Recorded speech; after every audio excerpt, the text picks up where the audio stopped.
Child, Drew Nasty. What's up, y'all? This is Woody Rock, Drew Naughty. What's up, y'all? It's no good at entity, better known as Drew Sexy. What's up, y'all out there? This is Jazz. The iconic line from a 90s R&B hit, "I'll never make a promise that I can't keep," became a memorable mantra for many music lovers of the decade. Those beautiful lyrics were from a boy band from Baltimore, and it was one of their biggest hits. Boy groups like Boys the Seconds, Men, Jodeci, and TLC from the 90s produced one of the best R&Bs. One group that sounded uniquely different was Dru Hill. We will be taking a deep dive into their incredible rise and fall outs of the group. Once upon a time, in Baltimore, in the year 1992, Tamir Nokio Ruffin, who was in high school, began a band with 3 other talented young men in high school too. And you'll find in their live performances they incorporate some elements of old-school hip-hop, such as the human beatbox. It's like everyone. The 4 teenagers worked as employees in Baltimore's Harbor's Fudgery, and as they say, the rest is history. The others in the group were Mark Cisco Andrews, Larry Jazz Anthony, and James Woody Green. They came together with the purpose of creating beautiful music. The fudge shop where the boys served candies would become their first stage, and the employees and customers their audience. Unfortunately, the shop, known for its fun and interesting experience, came to a close in 2018. The group also sang in local churches and talent shows. While Tamir's stage name, Nokio, looks very similar to the brand Nokia, it is actually an acronym for Nasty on Keys and Octave. Tamir's talents ran through his genes, as his grandmother could play the piano by ear, literally any song you wanted to hear her play. His mother was no different. According to Tamir, he grew up watching his mother sing in the church choir. Tamir's uncle, Uncle Irvin, also boasted about being a friend to T-Motown King Smokey Robinson, founder of Miracle's vocal group. Nokio began using his talent to earn money when men in the neighborhood paid him to sing love songs to his girlfriends. Aside from singing, Tamir had a vision of becoming a businessman, and he dressed to look like one with his briefcases and suitcases he wore to high school. Nokio still states that he would have never been the founder of Dru Hill if he had his way. He went into singing because that was the only way he could get into business. He always wanted to be a producer. As he states, "Once I saw Jodeci, I thought I could be that cool, write and produce. All I wanted was to be the sexiest background singer there ever was. I remember singing in the City College courtyard and a workman dropped $5 down," said Tamir. And that was when he realized they could make money and become famous from singing. Creating a group was never Tamir's initial plan, however. Along the way, he formed a group of amazing talents that was first called 14K Harmony and later Legacy. Nokio met Mark Cisco Andrews and James Woody Green through his then best friend Brett. Woody and Cisco were already singing as a duo. The duo alongside Nokio and Larry Jazz Anthony eventually formed the group. While many people believed that the boys met at the Fudgery, Cisco, who worked at the fudge shop, first assisted the other members of the group to join him at the fudge. "I was working there first, so I helped the rest of the group get jobs there," Cisco says, smiling at the memory. Part of the job was to take popular songs and throw the word fudge in there. So instead of "Isn't she lovely?" we sang "Isn't fudge lovely?" No one is going to get discovered at the Fudgery, but it was a good place to practice. The manager of Dru Hill had always wanted to make Cisco center of attention, most likely for his look. Mark Andrews got his nickname because his friends felt he looked Latino due to his curly hair. He stood out the most after he dyed his hair to the signature blonde, which he said was inspired by getting his heart broken. When I chose to dye my hair blonde is because I got... He was a good dancer, and he won many Michael Jackson dance contests. Cisco and his best friend Milo started a dance duo called M&M Productions. The duo dressed in MC Hammer pants and danced for classmates and signed autographs for them. My love for dancing can be traced back to seeing Michael Jackson do the moonwalk on the Motown 25 special, says Cisco. Like here, I mean, growing up in Baltimore, Is it quiet? It seems quiet at this No, point. every day you wake up to. Although there had never been stars from Baltimore and the boys probably never believed they would become one, their dreams became a reality when in 1996, manager Kevin Peck secured an audition for them with Hiram Hicks. After watching the boys perform in Morgan State University, Kevin Peck drove the boys to their homes to talk to their parents. As at the time, Woody was not performing in live shows with the group. Before the night, the group was signed by the president of Island Black Music. They were called Legacy. "What's the name of the park where you guys hang out?" Hiram Hicks asked. Someone answered, "Drew Hill," and that became their name. Drew Hill, named after a historic park called Druid Park in Baltimore. With Hawk one day, and he said, "What's the name of that park in Baltimore?" Hawk everybody goes Islam. to?" Yeah, and I was like, Druid Hill Park, but nobody calls it Drew. The group used classrooms to practice and sang gospel music in local talent shows, which they won mostly. A retired music teacher, Carolyn Starks, confirmed that the group practiced in her classroom after school. The one song they sang over and over was Stevie Wonder's "Ribbon in the Sky," says Carolyn Starks.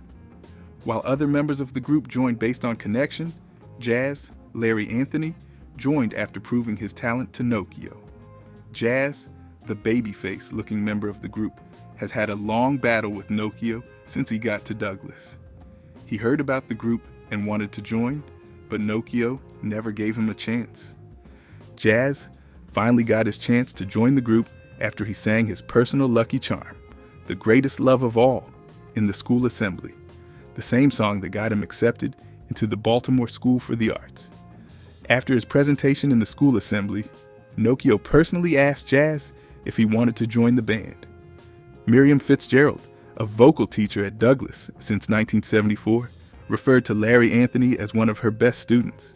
He did a lot of classical music and studied one-on-one with Dolores Jones, a Baltimore opera singer who traveled throughout the country. It didn't surprise me when Drew Hill became successful. The guys just seemed to work so well together. Miriam Fitzgerald added, the group later moved on from gospel music to secular music, and this became a huge problem, as Woody, who was raised in a family who were devout Baptist members, didn't want him to sing anything outside gospel music. The young Woody had to leave the band, but he secretly joined the group to practice in school. Miriam Hicks was the then president of the hit factory Island Black Music, a famous recording studio in New York. The young men wowed Hiram Hicks, and that was the beginning of their rise to stardom as he signed Drew Hill that night. After signing them into his record, they immediately recorded "Tell Me" for the Eddie movie that starred Whoopi Goldberg. The song was pre-recorded by Chicago-based R&B singer Dave Hollister, but it was replaced by Drew Hill's. Drew Hill's first hit single topped the chart as number 5 on the Billboard's Hot R&B Singles. In 1996, after 2 years with the label, they released their debut album named after the group Drew Hill. The album was a notable success, peaking at number 5 on Billboard's Top R&B Albums chart and 23 on the Billboard 200. The album also sold more than 1.5 million copies. Drew Hill was produced by Keith Sweat, one of the pioneers of New Jack Swing. New Jack Swing is a movement that brought more street sound to R&B. It contained 4 singles, but In My Bed, Tell Me, and Never Make a Promise were the biggest hits. Later, Sisqó will reveal that he didn't want to sing In My Bed. Singing about being cheated on just wasn't his thing. I absolutely did not want to sing in my bed. You know, singing about somebody cheating on me. I'm like, what kind of loser? But he was able to channel the energy into singing the song, and today, it remains one of their biggest hits.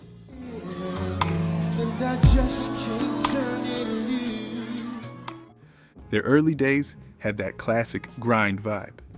They spent most of their time hustling, performing anywhere they got a chance while dreaming of making it big. Despite the fact that they had the talent and loved what they did, they were driven by a chance for survival. As Sisqó said, "We were hungry, man. We knew we had something different, something that wasn't out there at the time." and the hunger pushed them to put in their best at excelling.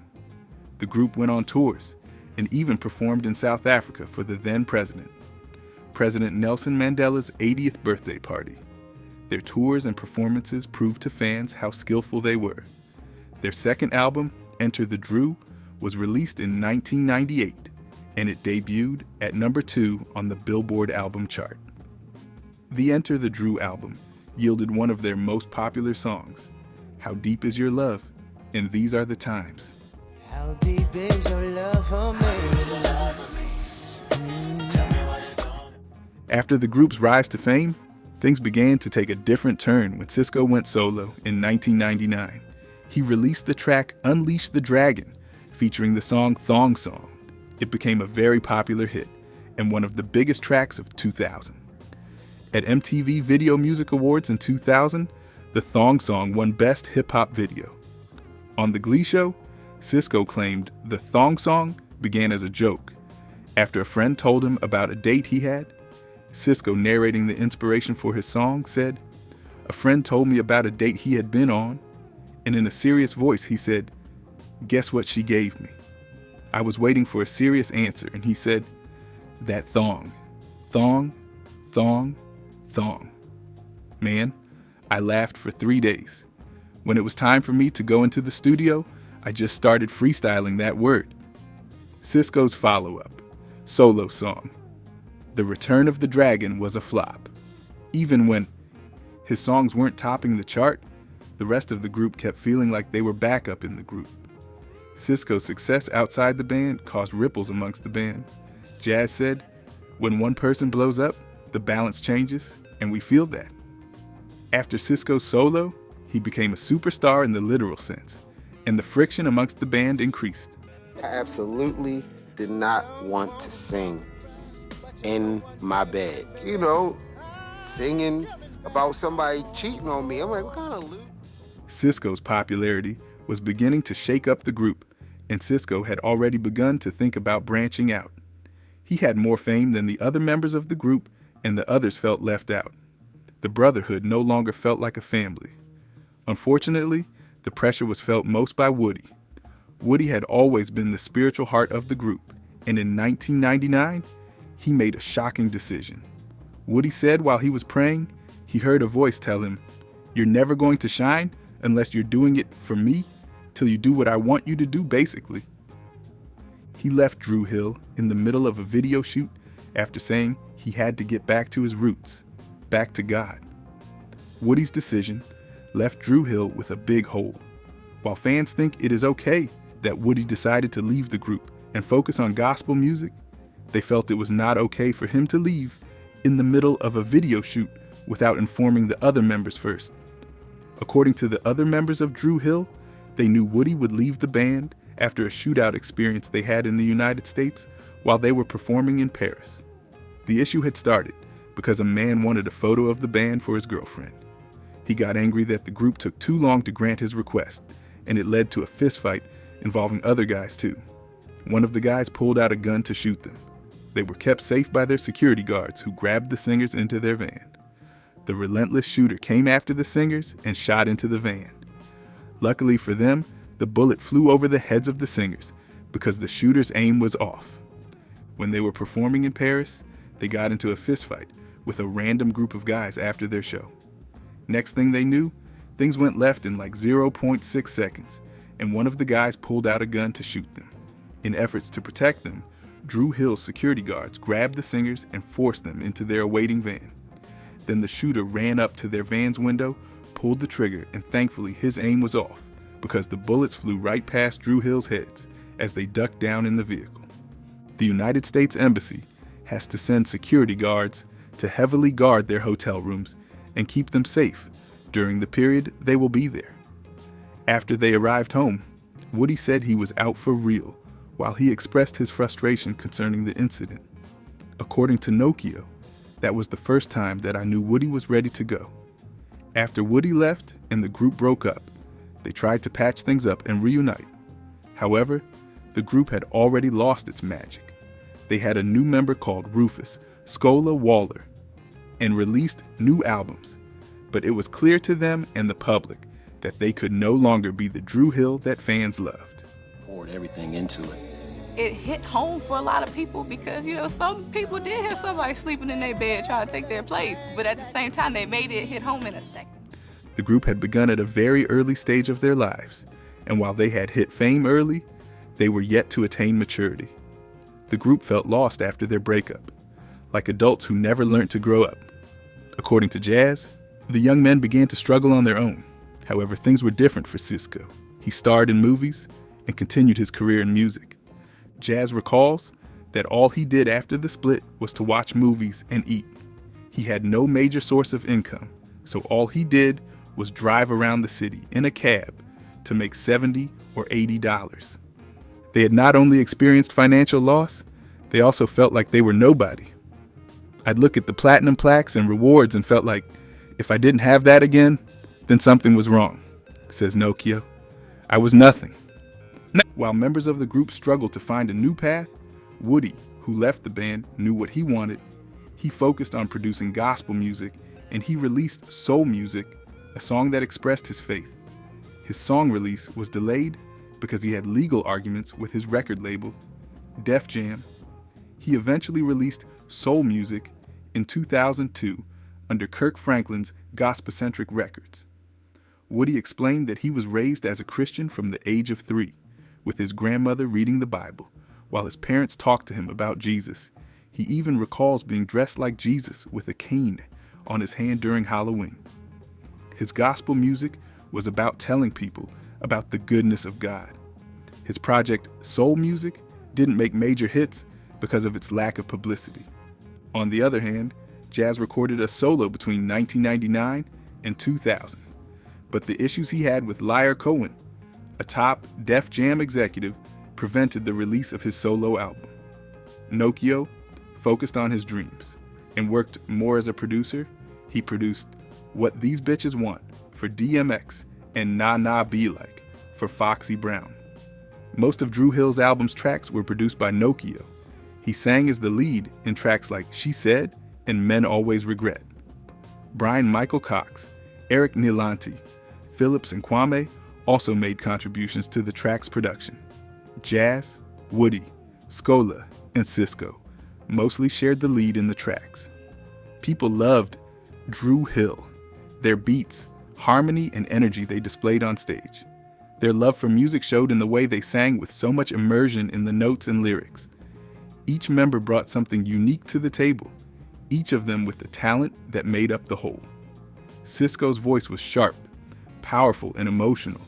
He had a good look, style, and charisma that attracted fans. He was the guy who had his hair standing out from his band. He tried different styles and colors ranging from bleached, blonde, and other colors. Cisco appreciated classical music and hip-hop. He admits to always being a fan of what's hip. He was the lead singer of the band, and he played keyboard and bass while assisting in music production. Jazz, known for his love for jazz, had a smooth yet sophisticated voice that left people wanting more. Jazz had a passion for blues, and he had his music roots in the church. His role in the band was as Dru Hill's second tenor vocals. He played keyboard, trumpet, and piano. Woody's voice gave the band a gospel-like quality that was uncommon in other R&B groups. Nokio, the brain behind the group, constantly found a way to make the group more successful. Nokio has always been interested in business, and so he spearheaded the business side of the group. Nokio sang in baritone, and he wrote most of the songs for Dru Hill. He also played trumpet, keyboard, and piano. After the initial split, Dru Hill made several attempts to come back together that didn't work out. During one of their reunion attempts, Cisco admitted in an interview, "We're like brothers, but sometimes brothers fight, you know? That's the reality of being in a group with strong personalities. It's a constant push and pull." They would come together to try to produce new music or for performances. However, something always stopped them from reuniting. On some occasions, the group had publicly displayed their misunderstandings. In 2002, Cisco regrouped Rufus, Scola, Waller, a new addition, and other members of the group to release a new album called Dru World Order. The rift amongst Dru Hill was just the beginning of their hurdles. In 2003, their previous manager, Kevin Peck, a Baltimore entertainment manager, filed a breach of contract lawsuit against the group. Kevin claimed that his management arrangement in 1996 is still binding on the group, and the group owes him millions of dollars from the band's 3 records. The lawsuit was filed the same day the group were filming a video for I Love You, which debuted on Black entertainment television. Speaking of lawsuits, Dru Hill also had legal battles against Island Records. The war started when Dru Hill's attorney and band manager Keith Ingram were attacked by Hiriam Hicks and his brother Joshua at a nightclub. Hicks attacked Ingram with a pool stick, while Joshua struck and kicked Ingram. Joshua, the brother of Hiram Hicks, had a criminal record, and he worked as Hiriam's bodyguard. Dru Hill's lawyer asked Eric Kronfeld, who was the president of Polygram Holding, why someone like Joshua was hired by Polygram. Kronfeld's unsaved reply was what would eventually cost him his position in the company. Kronfeld replied, "If every African American male in the United States was disqualified from pursuing a livelihood in any way, shape, or form because of his criminal records, then there would be no, or virtually no, African American employees in our society or in our industry." Kronfeld's obvious racist pronouncement was tendered as a lawsuit. The issue was settled with Alien Levy, Polygram's chairman, apologizing publicly for Kronfeld's remark, and also Kronfeld was removed from the management board. Clarence Avant, Motown Records' chairman, took Kronfeld's position. Polygram chairman Alan Levy publicly apologized for Kronfeld's remark, disciplined the exec by removing him from the management board, and named Clarence Avant, Motown Records chairman, to the seat. Looking at the successes of the members of the group as a solo artist, Cisco excelled the most. Apart from the popular Thong Song, his second single, Incomplete, was also a major hit on the Billboard Hot 100 chart. Incomplete was number 1 on the chart, while Thong Song made it to number 3. From the success of his singles, Play Along Toys went ahead to manufacture Cisco dolls in 2001. Interestingly, Cisco said he never wanted to go solo. In an interview, Cisco explained it this way: "It was a misconception. Initially, I never wanted to be a solo artist, but I ended up exploring that out of necessity because of different things that we had to work out as a group. I always wanted to be the best group member that I could be." In 1999, Cisco, alongside Nokia, created the first female band in Def Sound label called Love Her. After a failed attempt to reunite with his Cozengers and Dru Hill, he hosted a dance competition program called Cisco's Shakedown on MTV. Now, if you thought his looks could earn him a spot as a movie star, then you are right, as Cisco took supporting roles in films like Get Over It, 2001 with Kirsten Dunst and Snow Dogs, 2002 with Cuba Gooding Jr. Cisco also played the role of a vampire in Season 6, Episode 1 of Sabrina, the Teenage Witch. Although his second album, Return of the Dragon, was a big flop, the album's single Dance for Me managed to become his top 10 hit in the United Kingdom. In 2010, Cisco contested in a reality show called Celebrity Big Brother 7. But sadly, he was the 5th contestant to be evicted after lasting 20 days, placing him as the 5th contestant to be evicted. Cisco was evicted after Stephen Baldwin. He had also previously competed on a reality show called Gone Country. When the group experienced difficulty in producing a 4th album, Def Jam called the group non-productive and dropped the group in 2004, bringing that 5-year relationship to an end. In 2009, the group signed to Kedar Entertainment, and in 2010, Dru Hill successfully released a 4th album called Indrupendence Day through Kedar Entertainment. A new member, Tao, took the place of Woody in the group while Indrupendence was produced. Tao was selected after Woody left the group again in January 2008.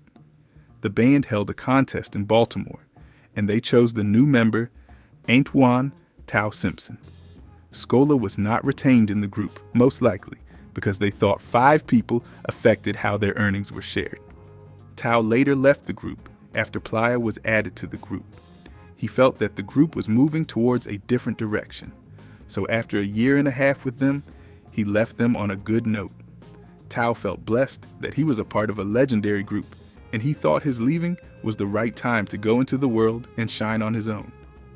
Pretty much they wanted to move in a different direction. They had put Playa in the group. First Jazz left. Well, he didn't leave. I don't know what happened with Jazz.